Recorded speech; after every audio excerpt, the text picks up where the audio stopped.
No, takže máme tu ďalší diel tohto nášho Gčka slavného a dnes si povieme, v akom sme štádiu. Verím, že ma dobre vidíte, lebo spravil som si otvor k tanku, aby to bolo také autentické. Asi ste si všimli, že nemáme čelné sklo, potom vám ukážem, prečo ho tu nemáme namontované. A my sme vlastne v takom štádiu, že máme auto pripravené na lakovanie, tak nahrubo budeme potrebovať ešte dobrúsiť nejaké detaily, diely potom ešte pripravíme, tie nemáme celkom obrúsené a prichystané na lakovanie, ale karosériu by sme v najbližších dňoch chceli lakovať, takže ďalší diel, ktorý si s Gčkom dáme, bude už z kabíny alebo už bude priamo s nalakovaným autom, takže to si povieme neskôr. Teraz vám ešte ukážem nejaké detaily, kvôli ktorým sme museli spraviť takýto tankový otvor v tomto Gčku. No, takže okno sme dali von preto, lebo veľa ľudí, ktorí už vedia, ako Gčko koroduje alebo hrdzave, tak má podozrenie na to, že to je často hrdzavé alebo že to hrdzové je napadnuté aj toto miesto pod oknom. Tento model Gčka, vlastne, ktorý je vyrábaný do roku 2018, nemá lepené okno, ale ešte stále to má založené v gumovom tesnení, tak ako poznáme pri starých autách. Čiže máte gumové tesnenie a v ňom máte toto najmenšie okno medzi všetkými a najdrahšie okno medzi všetkými autami, ktoré aktuálne poznáte.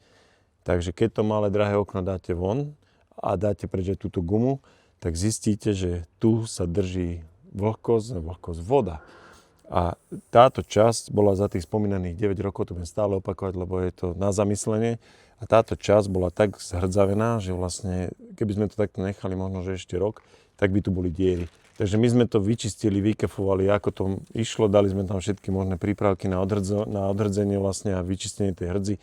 Dali sme tam zase spomínaný často epoxid. Už to máme v plniči, takže máme túto čelnú časť v plniči a takže vy, keď budete niekde v tých obchodných centrách a budete si robiť selfiečka s Gčkami, tak si pozrite, ako to vyzerá v okolí čelného skla a v okolí toho tesňa toho čelného skla. A ja vám garantujem, že v 90 prípadoch tam nájdete bublinky, pod ktorými už je hrdza. Len tak si to všimnite. Keď už o tom viete a hlavne sa vás to netýka, tak aspoň mi uveríte, že hovorím pravdu. Takže predné blatníky, chýbajú nám tu lemy. Tie lemy sa spájajú s kovovým blatníkom, nové modely od roku 2018 hore vlastne, tie posledné. Gčka už majú hliníkové blatníky a ja to chápem, prečo už to tak spravili, pretože táto časť je spájaný ten len s blatníkom. Pod tým sa takisto drží hrdza, je tam také gumové tesnenie, ale tá vlhkosť sa tam drží a tuto to bolo zhrdzavené, takže toto už máme pripravené, toto treba obrúsiť a nalakovať. Je veľké šťastie ešte pri tomto aute, napriek tomu, že tak koroduje, že ten plech, ktorý je tu použitý, je dosť hrubý, lebo už vieme, že pri dnešných autách sa používa oveľa tenší plech. Takže tuto máme celkom ešte dosť materiálu na to, aby tá hrdza nezožral ten plech durchom. Tuto máme tú časť, ktorú sme si ukazovali v tom predchádzajúcom videu. To bola tá skorodovaná časť. Myslím, že to bolo aj na opačnej strane, ale tuto to bolo niečo podobné. Takže tu je vlastne tá lišta gumová. Tu sme kúpili novú. Tu budeme nahrádzať novou, pretože aj v tých lištách vnútri je kovový element.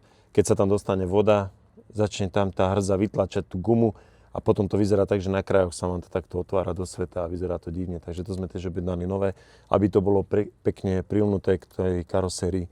Takže toto máme tiež ošetrené. Zadné blatníky, to je presne ten istý prípad, čo pri predných blatníkoch, v tých spojoch, kde idú tie lemy, v tomto prípade tu máme tie širšie lemy, takže originál, keď je to prišrobované tuto v tejto časti, takže zase to isté, je tam gumové tesnenie, drží sa tam voda, takisto to bolo zhrdzavené rovnako.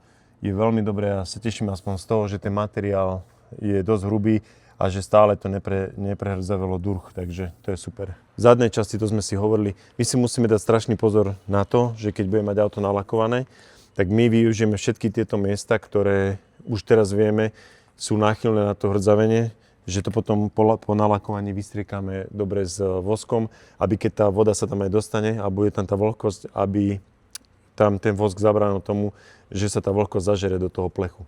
Takže na to si dávam pozor. Všade tuto, kde sú len gumové tesnenia, napríklad aj tuto idú pánty, okolo toho sú gumové tesnenia, tak tá voda sa tam dostane. A to nie len pri umývaní, ale aj pri daždi.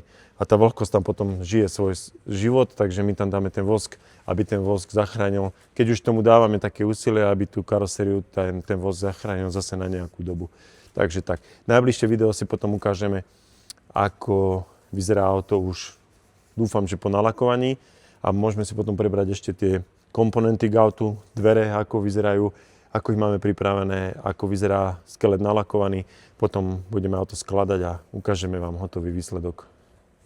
No a my, tak ako máme teraz to auto odstrojené, tak sme sa na to pozerali, že celkom dobre to vyzerá, keď tie kolesa tak trčia 10 cm do strany a že by sme to vlastne nechali tak, uľahčíme si trošku robotu a povieme majiteľovi, že je to hotovo, dáme mu dole tieto krycie papiere, povieme, že sme mu z toho spravili špeciálnu edíciu Orod a že vlastne nech si s tým vybehne niekde na trať a máme hotovo. Alebo čo poviete, spravíme z toho naspäť to prémiové, drahé Geländewagen.